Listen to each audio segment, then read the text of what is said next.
কথায় আছে গায়ে মাকড়সা বসলে নাকি নতুন জামা হয়। তো আমার হবে কি জানি না। আজকে সকালবেলা একটা কাজে বেরোচ্ছি, বারাসাতের দিকে যাব। ওখানে একটা হসপিটালে কাজ আছে একটু। এই যে চলে এসেছি বনগাঁ স্টেশন।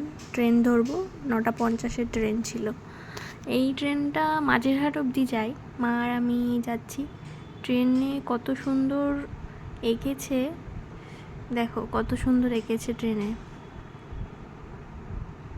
দারুণ লাগছে আঁকাগুলো। বসে পড়েছি, এই যে ট্রেন ছেড়ে দিয়েছে। ট্রেনটা ফাঁকাই ছিল, কিন্তু নামার সময় এত ভিড়।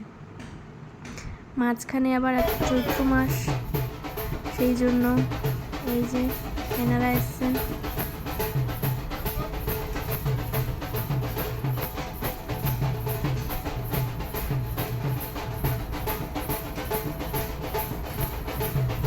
তোমরা কখনো এরকম দেখেছো? কমেন্ট করবে। আমরা এই পৌঁছে গেছি, হৃদয়পুরে নেমেছিলাম। তো বৃষ্টি হচ্ছে প্রচণ্ড। চলে এসেছি এখানে, হয়ে গেছে আমাদের কাজ। আবার ফিরছি বাড়ির দিকে। রেল লাইনটা দেখো।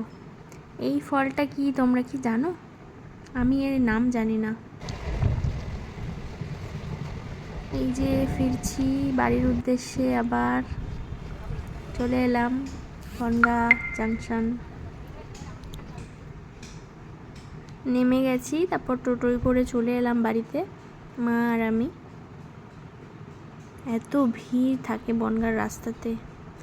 এসে এখন আজ দিদির বার্থডে ছিল, তো জেঠিমা এখানে দিয়ে গেল এঁচোড় বিরিয়ানি, আলুর দম আর হচ্ছে চিলি পনির, আর পায়েস, মিষ্টি, কেক, এগুলো তো ছিলই। দারুণ হয়েছে বিরিয়ানিটা। জেঠিমা দারুণ বানায় বিরিয়ানিটা।